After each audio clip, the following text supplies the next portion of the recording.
हरे कृष्णा। आइए आज हम गीता जी के तीसरे अध्याय के 22वें श्लोक की विस्तृत व्याख्या करेंगे। न मे पार्थास्ति कर्तव्यम त्रिषु लोकेषु किंचन नानवाप्तमवाप्तव्यम वर्त एव च कर्मणि। अर्थात हे पार्थ, मुझे तीनों लोकों में न तो कुछ कर्तव्य है और न कोई प्राप्त करने योग्य वस्तु अप्राप्त है, फिर भी मैं कर्तव्य कर्म में ही लगा रहता हूँ। व्याख्या है, भगवान किसी एक लोक में सीमित नहीं है, इसलिए वे तीनों लोकों में अपना कोई कर्तव्य न होने की बात कह रहे हैं। भगवान के लिए त्रिलोकी में कोई भी कर्तव्य शेष नहीं है, क्योंकि उनके लिए कुछ भी पाना शेष नहीं है। कुछ न कुछ पाने के लिए ही हम मनुष्य, पशु, पक्षी आदि कर्म करते हैं।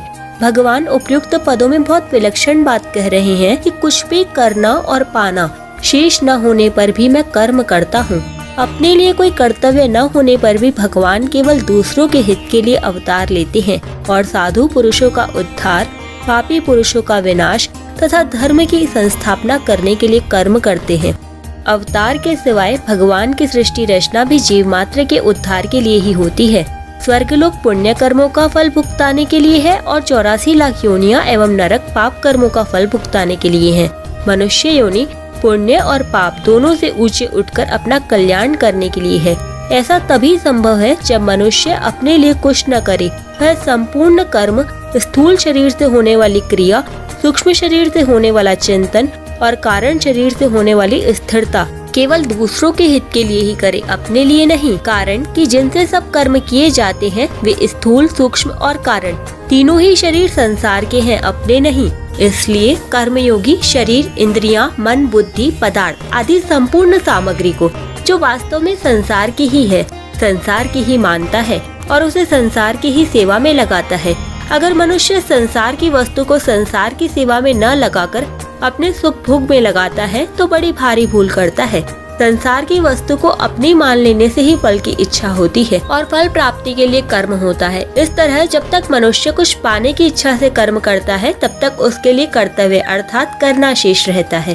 गंभीरता पूर्वक विचार किया जाए तो मालूम होता है कि मनुष्य मात्र का अपने लिए कोई कर्तव्य है ही नहीं। कारण कि प्रापणीय वस्तु परमात्म तत्व नित्य प्राप्त है और स्वयं स्वरूप भी नित्य है, जबकि कर्म और कर्मफल अनित्य अर्थात उत्पन्न एवं नष्ट होने वाले हैं। अनित्य कर्म और फल का संबंध नित्य स्वयं के साथ हो ही कैसे सकता है। कर्म का संबंध पर, शरीर और संसार से है, स्व से नहीं। कर्म सदैव पर के द्वारा और पर के लिए ही होता है, इसलिए अपने लिए कुछ करना है ही नहीं। जब मनुष्य मात्र के लिए कोई कर्तव्य नहीं है तब भगवान के लिए कोई कर्तव्य हो ही कैसे सकता है। कर्मयोग से सिद्ध हुए महापुरुष के लिए भगवान ने इसी अध्याय के 17वें 18वें श्लोकों में कहा है कि उस महापुरुष के लिए कोई कर्तव्य नहीं है, क्योंकि उसकी रति, तृप्ति और संतुष्टि अपने आप में ही होती है। इसलिए उसे संसार में करने या न करने से कोई प्रयोजन नहीं रहता तथा उसका किसी भी प्राणी से किंचन मात्र भी कोई स्वार्थ का संबंध नहीं रहता। ऐसा होने पर भी वह महापुरुष लोक संग्रहार्थ कर्म करता है। इसी प्रकार यहाँ भगवान अपने लिए कहते हैं कि कोई भी कर्तव्य न होने तथा कुछ भी पाना बाकी न होने पर भी मैं लोक संग्रहार्थ कर्म करता हूँ। तात्पर्य है कि तत्वज्ञ महापुरुष की भगवान के साथ एकता होती है।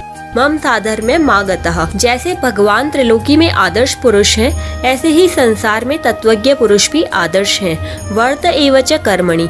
यहाँ एव पद से भगवान का तात्पर्य है कि मैं उत्साह एवं तत्परता से आलस्य रहित होकर सावधानी पूर्वक सांगोपांग कर्तव्य कर्मों को करता हूँ।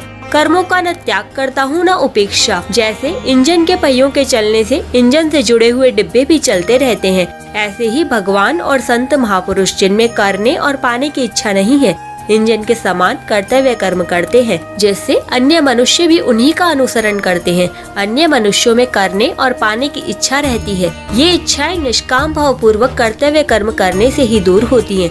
यदि भगवान और संत महापुरुष कर्तव्य कर्म न करे तो दूसरे मनुष्य भी कर्तव्य कर्म नहीं करेंगे, जिससे उनमें प्रमाद, आलस्य आ जाएगा और वे अकर्तव्य करने लग जाएंगे। फिर उन मनुष्यों की इच्छाएं कैसे मिटेंगी। इसलिए संपूर्ण मनुष्यों के हित के लिए भगवान और संत महापुरुषों के द्वारा स्वाभाविक ही कर्तव्य कर्म होते हैं।